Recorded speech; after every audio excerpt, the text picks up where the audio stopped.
Hello everyone, welcome to my UPSC. Madhya Pradesh assistant professor के 27 test already complete हो चुके हैं। आज हम टेस्ट नंबर 28 डिस्कस करेंगे। आपकी कोई क्वेरी है कमेंट सेक्शन में पूछ सकते हैं। आप करंट अफेयर्स और नोट्स के लिए वेबसाइट पे जाके भी आप पढ़ सकते हैं।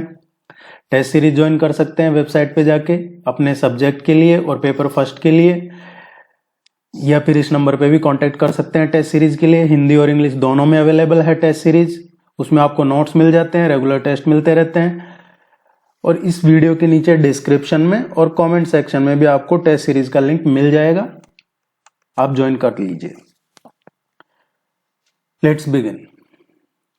Under the state level meeting of narcotics coordination mechanism, which district was declared as the best district in the country by the central government for in the drug free India campaign? तो मध्य प्रदेश का कौन सा जिला है जिसको best जिले का award मिला है, बेस्ट डिस्ट्रिक्ट अवार्ड मिला है, बेस्ट डिस्ट्रिक्ट डिक्लेयर किया गया है इस ड्रग फ्री इंडिया कैंपेन में सेंट्रल गवर्नमेंट की तरफ से? देखिए, ये ड्रग फ्री इंडिया कैंपेन है, ये नशा मुक्त भारत अभियान है और इसकी शुरुआत की थी अगस्त 15, 2020।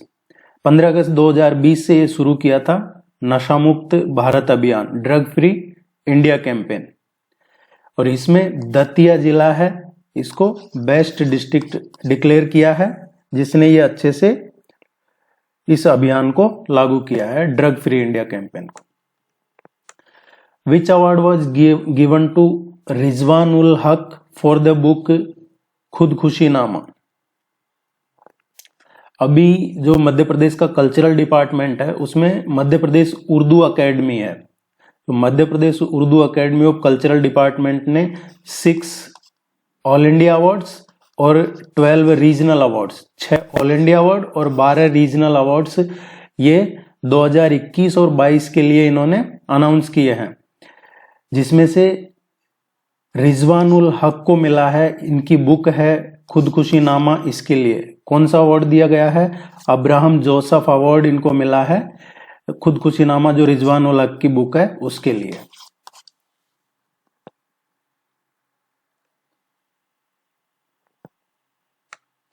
Which of the following project is the interstate project for electricity sharing between Madhya Pradesh government and Uttar Pradesh government? MP और यूपी गवर्नमेंट के बीच में ये इलेक्ट्रिसिटी शेयरिंग के लिए कौन सा प्रोजेक्ट है? ये इंटरस्टेट प्रोजेक्ट वो पूछा जा रहा है। ये राजघाट है ये प्रोजेक्ट, ये एक्चुअली राजघाट डैम पे है। और ये राजघाट डैम कहाँ है? बेतवा नदी पे है। ये प्रोजेक्ट लगभग 45 मेगावाट इलेक्ट्रिसिटी जनरेट करता है, जिसमें से इक्वल शेयर है इलेक्ट्रिसिटी का मध्य प्रदेश और उत्तर प्रदेश का। मध्य प्रदेश में है ये लोकेटेड है जो चंदेरी है मध्य प्रदेश में, और उत्तर प्रदेश में है ये ललितपुर।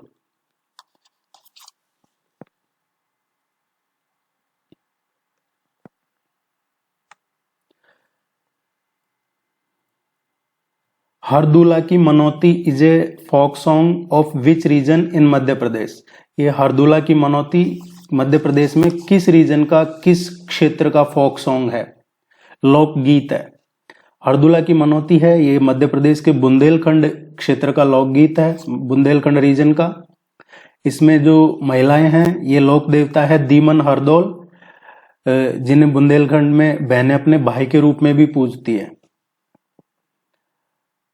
और यहां से अगर बुंदेलखंड इसकी बात करें, बुंदेलखंड के और कौन से लोकप्रिय लोकगीत हैं तो ये पूछे जाते हैं एग्जाम में, तो फाग है, ये भी एक लोकप्रिय गीत है इसका बुंदेलखंड रीजन का। इसके अलावा लमटेरा है, देन दादरे है, गरी है, एंड एक फेमस आला है जो अक्सर एग्जाम में पूछा जाता है। आला बुंदेलखंड का लोकगीत है। ये इसका करेक्ट आंसर है।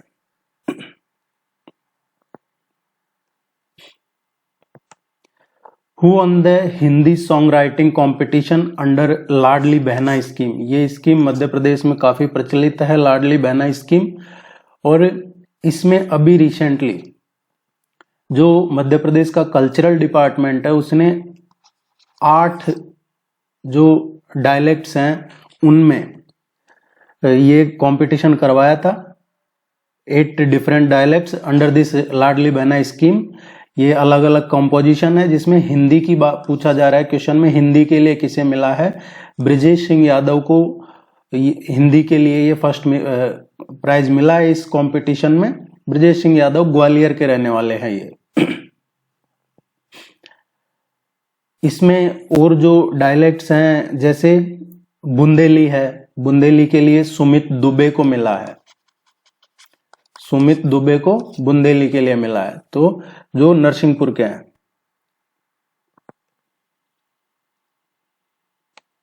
As per the 2011 census of India, which district of Madhya Pradesh has the least population density?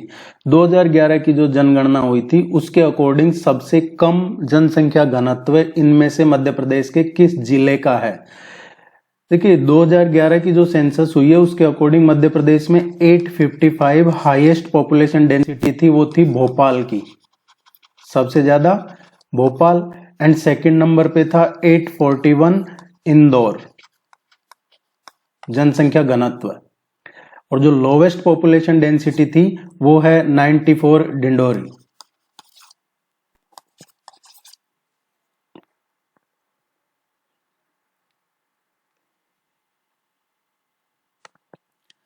Where were the state level awards distributed to cow herders under the Chief Minister's Animal Husbandry Development Scheme? ये जो गौ रक्षक हैं इनको award distribute किया गया है chief ministers animal husbandry development scheme के तहत। ये कहाँ पे किया गया था? ये बरवानी जिले में ये अवार्ड डिस्ट्रीब्यूशन किया गया था, ये रिसेंटली किया गया था। और अगर स्पेशल जगह का पूछा जाए, बरवानी में है, ये गांव है ढाबा बावड़ी, यहां किया गया था।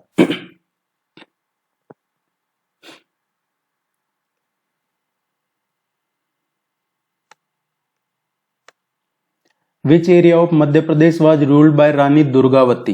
रानी दुर्गावती ने किस एरिया में रूल किया है, मध्य प्रदेश में कहाँ शासन किया है? तो रानी दुर्गावती ने जो गोंडवाना रीजन है वहां पे रूल किया है, गोंडवाना किंगडम ऑफ गोंडवाना। इनका रानी दुर्गावती का देखिए 1542 में इनकी शादी हुई थी दलपत शाह से। ये हम पढ़ चुके हैं, मैं बता चुका हूँ हिस्ट्री ऑफ, जो हमने मॉडर्न हिस्ट्री मेडिवल हिस्ट्री पढ़ी है उसमें ये सब पढ़ चुके हैं हम। वीडियो सब चैनल पे अवेलेबल, आप जाके जरूर चेक कीजिएगा। एमपीपीएससी की लिस्ट बनी हुई है अलग से ही, चैनल के नेम पे क्लिक करके प्लेलिस्ट में जाके एमपीपीएससी की प्लेलिस्ट है, उसमें आपको सारे वीडियोस मिल जाएंगे। इनकी शादी हुई 1542 में दलपत शाह से। और ये दलपत शाह कौन थे? जो गोंडवाना किंगडम के काफी फेमस किंग थे, वहां के शासक थे संग्राम शाह, उनके बेटे थे, उनसे इनकी शादी हुई थी। और इसी शादी की वजह से एसोसिएट हुए थे चंदेल और Gond dynasty, Rajgond dynasty. Which district recorded the highest voter turnout in the Madhya Pradesh assembly election 2023? मध्य प्रदेश में अभी जो चुनाव हुए हैं 17 नवंबर को, उसमें सबसे ज्यादा किस जिले में वोटिंग हुई है? किस जिले में वोटिंग हुई है सबसे ज्यादा? ये सिवनी में सबसे ज्यादा हाईएस्ट टर्नआउट हुआ है वोटर्स का, अराउंड 85.68% हुआ है। सेकंड नंबर पे जो हुआ है आगर मालवा, यहाँ पे 82% हुआ है। आप इसके बारे में जरूर पढ़िएगा। ओवरऑल कितना हुआ है पूछ लिया जाएगा यहाँ से। Which ruler of Baghel dynasty helped Humayun in battle of Chausa? ये बैटल ऑफ चौसा, इसमें हुमायूं की मदद इनमें से किस बघेल डायनेस्टी का कौन सा रूलर था जिसने की थी? देखिए बैटल ऑफ चौसा क्या है? एक मिलिट्री एंगेजमेंट था किसके बीच में? जो मुगल था हुमायूं और जो अफगान वारलॉर्ड था शेरशाह सूरी। तो हुमायूं और शेरशाह सूरी के बीच में ये बैटल ऑफ चौसा हुआ था, ये हुआ था जून 26 1539, 26 जून 1539 को हुआ था। ये बक्सर में हुआ था, जो अभी मॉडर्न डे बिहार में है। और इसमें जो बघेल डायनेस्टी के वीर बान थे, इन्होंने हुमायूं की मदद की थी।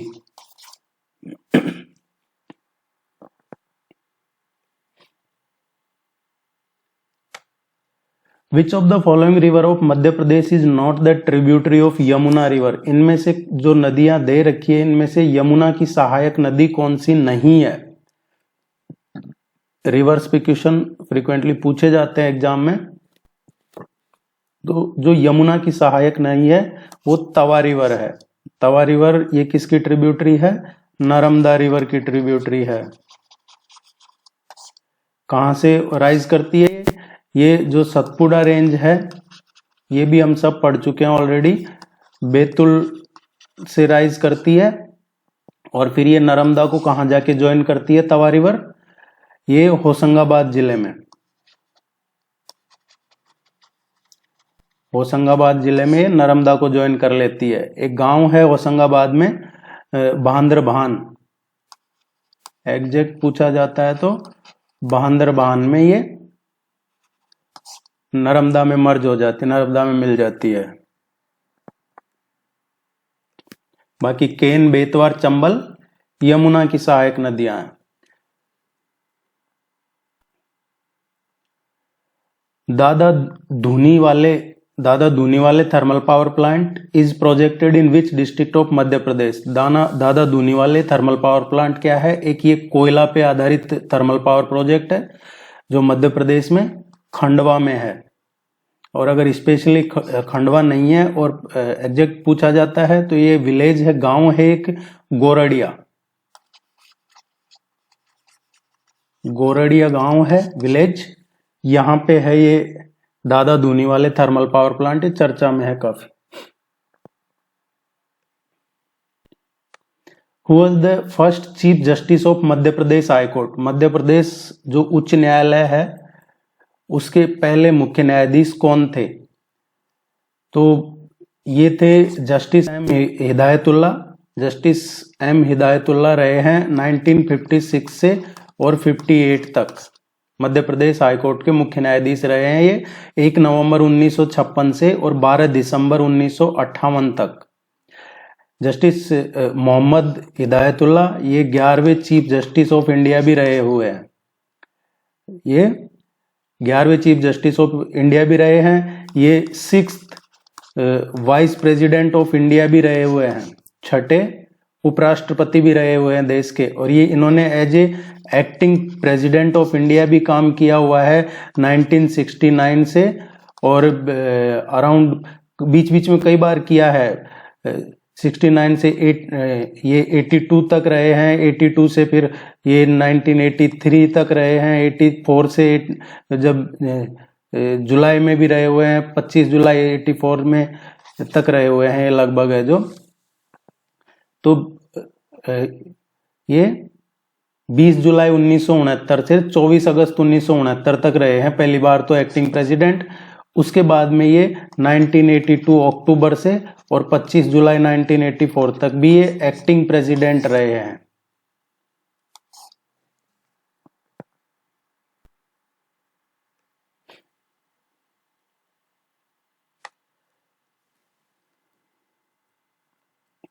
Dhubri is the old name of which national park of Madhya Pradesh? Madhya Pradesh के किस नेशनल पार्क का ये पुराना ओल्ड नेम है डुबरी? देखिए आपने सुना होगा संजय डुबरी टाइगर रिजर्व, जो संजय राष्ट्रीय उद्यान है, संजय राष्ट्रीय उद्यान जो संजय डुबरी टाइगर रिजर्व का एक हिस्सा रहा है। तो इसका करेक्ट आंसर आएगा संजय नेशनल पार्क का ओल्ड नेम था ये पहले, डुबरी नेशनल पार्क। और इसकी स्थापना कब हुई थी?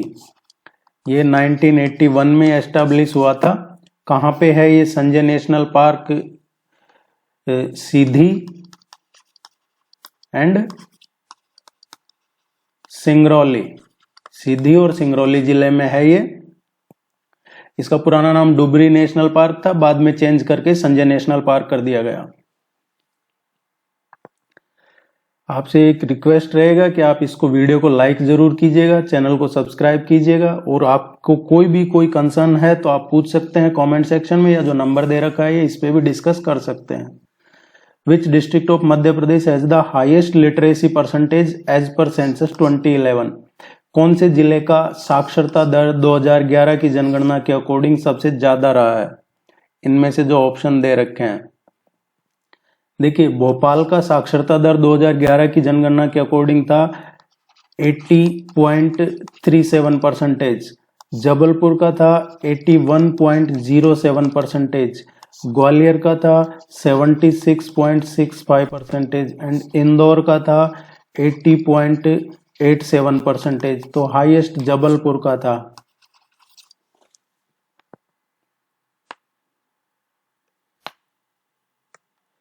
Which among the following writer of Madhya Pradesh received साहित्य academy award for his satire writing विकलांग श्रद्धा का दौर? विकलांग श्रद्धा का दौर के लिए किसको मिला है ये साहित्य अकादमी अवार्ड? देखिए ये क्वेश्चन आपके जो पर्सन इन न्यूज है, पर्सनैलिटी इन द न्यूज है, स्पेशली मध्य प्रदेश के, वहां से इसी तरीके के क्वेश्चन पूछे जाएंगे। हरिशंकर परसाई को मिला था ये 1982 में।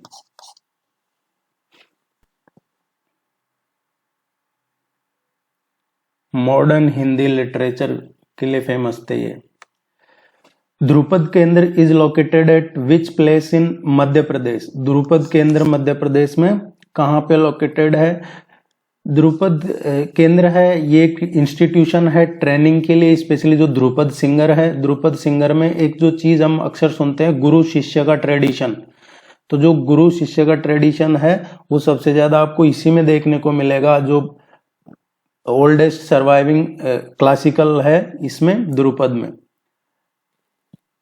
इसकी स्थापना 1981 में की थी भोपाल में ध्रुपद केंद्र की।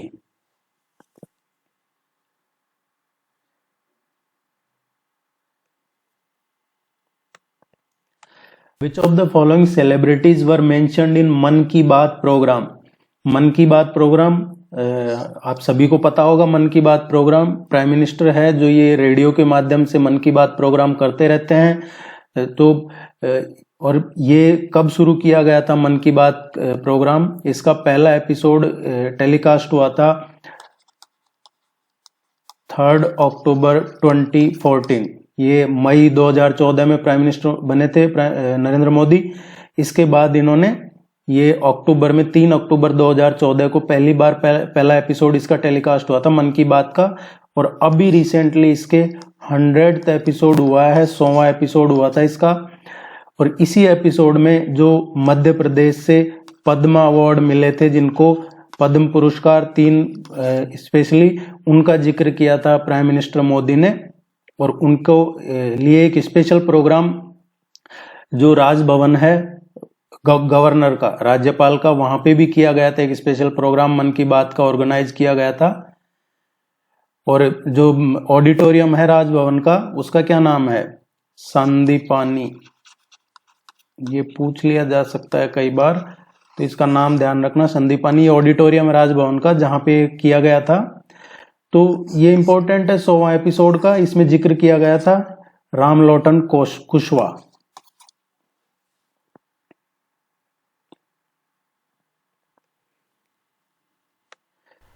Where were the solar power and wind power project inaugurated by CM Shivraj Singh Chauhan? तो मध्य प्रदेश के जो मुख्यमंत्री हैं उन्होंने कहाँ पे ये इनॉग्रेशन किया है सोलर और विंड पावर दोनों का?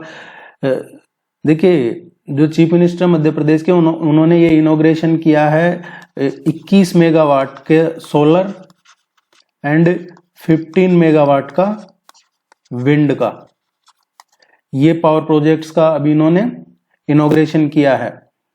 अब इसमें किसके साथ किया गया है? जो एक तो म्युनिसिपल कॉरपोरेशन है भोपाल, उसने किया है सोलर एनर्जी और विंड एनर्जी की जो कंपनियां हैं उनके साथ। कहां पे किया गया है? कुशाभाऊ ठाकरे ऑडिटोरियम भोपाल में।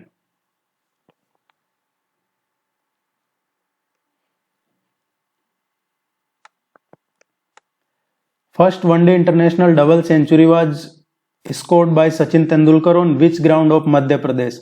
सचिन तेंदुलकर ने पहला international double century the great Sachin Tendulkar ने ही लगाया था, और ये लगाया था ग्वालियर में।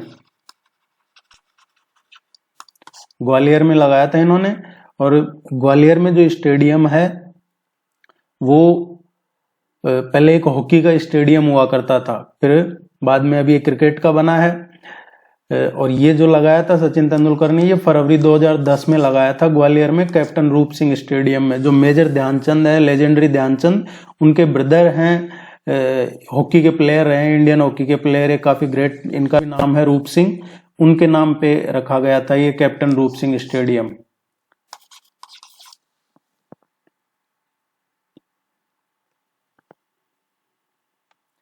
Vishwamitra award of Madhya Pradesh is given for which of the following. Vishwamitra award Madhya Pradesh में जो विश्वामित्र अवार्ड दिया जाता है वो किसके लिए दिया जाता है? ये जो स्पोर्ट्स में जिनका कंट्रीब्यूशन है उसके लिए दिया जाता है, लेकिन स्पोर्ट्स में भी जो कोच हैं उनको दिया जाता है। और इसमें अराउंड 2 लाख रुपीज का विनर प्राइज भी दिया जाता है इनको, जो कोच है सर्व करते हैं स्पोर्ट्स के लिए। विश्वामित्र अवार्ड विनर को दिया जाता है ये। How many seats are allotted for Madhya Pradesh in Rajya Sabha. Madhya Pradesh की राज्यसभा में कितनी सीटें? मध्य प्रदेश से लोकसभा में 29 सीटें हैं, जबकि राज्यसभा में 11 सीटें हैं मध्य प्रदेश से।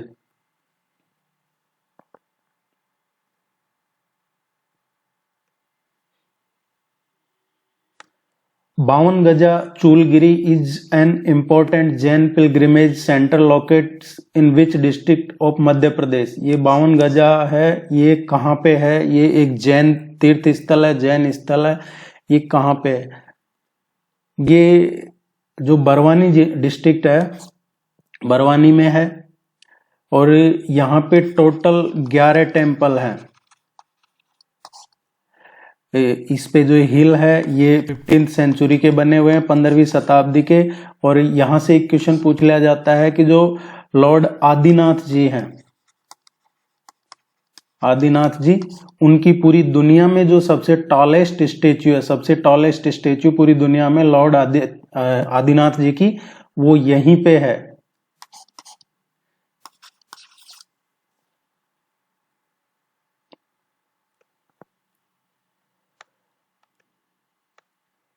Which of the following statements regarding iron ore in Madhya Pradesh is not correct. Incorrect कौन सा है, गलत कौन सा है? जो स्टेटमेंट दे रखे हैं 4, इनमें से Madhya Pradesh ranks 3rd in the country in the production of iron ore. Iron एस्क में ये मध्य प्रदेश का देश में 3रा है। देखिए आयरन ओर में है, पहला ओडिशा है, सेकंड कर्नाटक है, 3rd छत्तीसगढ़ है, तो ये 3rd नहीं है, और यही इसका करेक्ट आंसर होगा। The hematite deposits are in the north eastern part of Jabalpur district. ये सही है, जो हेमेटाइट डिपॉजिट हैं ये north eastern part of Jabalpur में है। और ये हेमेटाइट क्या है? It is one of the primary or iron ore mineral which is found in this region. So statement second is also correct. The content of mica and silica is high in these deposits. Content of mica और silica is not typically high in iron ore deposits. Iron और deposits में ये ज़्यादा high होते नहीं हैं, लेकिन जैसे ये जो हेमेटाइट डिपॉजिट है ये काफ़ी प्योर आयरन और है, इसलिए इसमें ये हाई डिपॉजिट होते हैं। The iron ore reserve have been reduced after the separation of Chhattisgarh. Madhya Pradesh और छत्तीसगढ़ का 2000 में जब छत्तीसगढ़ अलग बना, उसके बाद मध्य प्रदेश में आयरन और घट गए, रिड्यूस हो गए। ये सही है, बिल्कुल पहले जितने थे उससे कम रह गए। सो गलत पूछा था, पहला स्टेटमेंट इनकरेक्ट है, क्योंकि 2 स्टेट के बीच में वो डिस्ट्रीब्यूट हो गए तो रिड्यूस होने थे। Dharmrajeshwar monument is related to which of the following ancient city. Dharmrajeshwar ये एक्चुअली क्या है? केव टेम्पल है, और ये गारोत तहसील है, उसमें है मंदसौर, मंदसौर जो जिला है उसमें, और Mandsaur in ancient time Mandsaur was known as Daspur.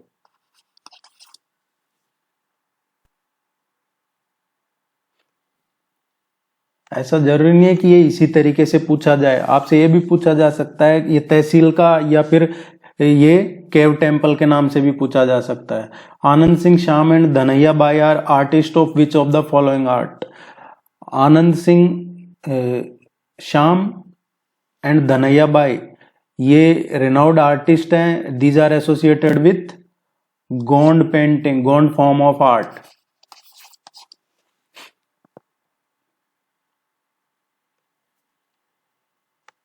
When was the Women's Commission formed in Madhya Pradesh? महिला आयोग की स्थापना कब हुई थी? मध्य प्रदेश महिला आयोग की स्थापना हुई थी 1998 में।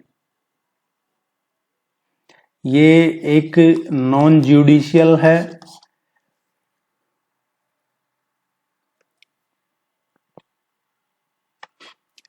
Heliodorus has completed the construction of Garuda flag at which of the following place? Heliodorus has completed the construction of Garuda flag at which of the following place? ये एक्चुअली जो हेलियोडोरस पिलर है ये एक stone column है जो erect किया गया था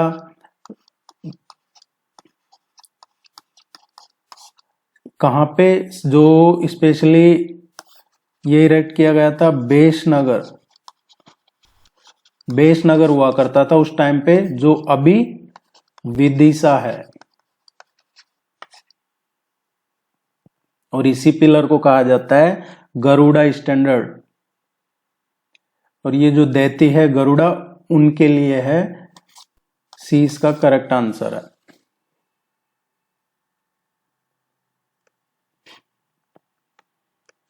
सेलेक्ट द इनकरेक्ट पेयर, गलत कौन सा है इसमें से वो सेलेक्ट करना है। गोल्ड मिनरल्स हैं और ये प्रोडक्शन एरिया किस एरिया में कौन सा मिनरल प्रोड्यूस होता है? गोल्ड बालाघाट में, ये सही है। यूरेनियम शाहडोल में, ये भी सही है। ग्रेफाइट सतना में, ये सही नहीं है। मार्बल जबलपुर में, ये सही है, अच्छी क्वालिटी का मार्बल होता है जबलपुर में। लेकिन जो देखिए ग्रेफाइट कहाँ का फेमस है? ग्रेफाइट प्रोडक्शन के लिए जाना जाता है बैतूल को, ना कि सतना को।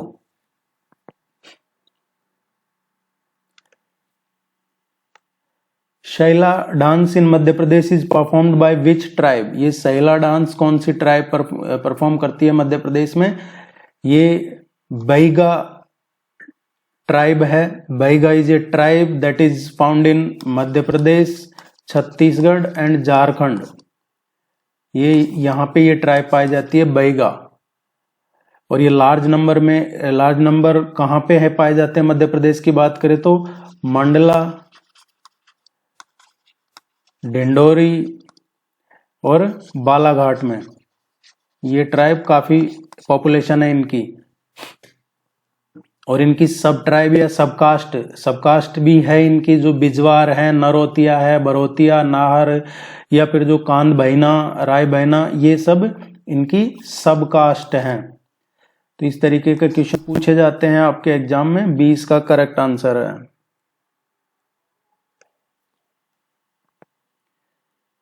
देखिए आप टेस्ट सीरीज ज्वाइन कर लीजिएगा इस नंबर के थ्रू, या टेस्ट सीरीज का लिंक नीचे मिल जाएगा डिस्क्रिप्शन में। वेबसाइट पे जाके भी आप चेक कर सकते हैं, इससे रेगुलरिटी बनी रहेगी आपकी। Who among the following is the father of MySQL?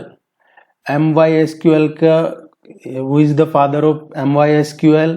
देखिए MySQL क्या आपने सुना होगा या पढ़ा भी होगा, ये एक open source database management system है। क्या है? Open source database management system. इसमें डेटा को सेव करने के लिए जाना जाता है, यूज किया जाता है इसका। अब इसका जो नेम है इसमें MY क्या है? MY है जो इसका फाउंडर था, को फाउंडर माइकल। तो माइकल की डॉटर का नेम था ये माई, उनकी डॉटर का नेम था ये। और जो SQL है ये एक्रोनिम है किसका? Structured query language, SQL structured query language, और जो MY है माई, ये इनकी डॉटर का नेम था, ये बी इसका करेक्ट आंसर है।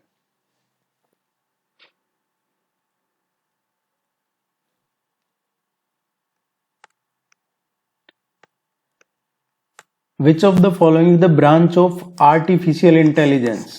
AI, robotics, ICT, सबके क्वेश्चन आपके टेस्ट में इंक्लूड किए जाते हैं। जो AI की इसमें से ब्रांच है मशीन लर्निंग, ये वन ऑफ द इम्पोर्टेंट सब एरियाज में से एक है आर्टिफिशियल इंटेलिजेंस के। लाइकवाइज जो न्यूट्रल नेटवर्क है, कंप्यूटर विजन हो गया, रोबोटिक्स है, NLP है, ये जो सब एरियाज हैं, वैसे ही मशीन लर्निंग भी एक इम्पॉर्टेंट सब एरिया है आर्टिफिशियल इंटेलिजेंस का। मशीन लर्निंग हम क्या करते हैं, वी बिल्ड और ट्रेन मशीन लर्निंग मॉडल्स। कोई पर्टिकुलर सर्टेन टास्क है, उस टास्क के लिए हम मॉडल बनाते हैं अलग अलग लैंग्वेज में। तो जो AI बनाती है वो machine learning tools machine learning language में बनाता है। आजकल AI का जाल बहुत फैला हुआ है। एक सुना होगा आपने, डीप फेक वगैरह कुछ करके किसी का फोटो लगा देना उसको, और उसमें पता भी नहीं चलता है कि इसमें कुछ एडिट किया हुआ है। तो आप बच के रहें, सोशल मीडिया वगैरह पे ज़्यादा अपना कोई पर्सनल चीज़ें ना अपलोड करें, क्योंकि एक बार क्या है, लोग कुछ उसमें कर देते हैं ये AI का यूज डीप फेक करके, तो फिर लोगों को पता भी नहीं चलता है कि सच्चाई इसमें सही कौन सा है गलत कौन सा है, जब तक सामने वाला आके नहीं बताता है। और एक काफी चल रहा है। Face recognization system is based on which type of approach? Face recognization is based on applied artificial intelligence approach. जो आपने सुना होगा फेस रिकॉग्नाइजेशन सिस्टम, जैसे आपका मोबाइल में पासवर्ड है वो फेस रिकॉग्नाइजेशन से लगा दिया आपने, इस तरीके में ये अप्लाइड आर्टिफिशियल इंटेलिजेंस यूज की जाती है। ये काफी सक्सेस भी हो रहा है ये अप्लाइड आर्टिफिशियल इंटेलिजेंस वाला जो अप्रोच है। बी इसका करेक्ट आंसर है। उम्मीद है ये आपको यूजफुल लगा होगा। आपसे रिक्वेस्ट है वीडियो को लाइक करके जाइए, चैनल को सब्सक्राइब करके जाइए। कोई भी क्वेरी है आप निसंकोच पूछ सकते हैं। Thank you very much.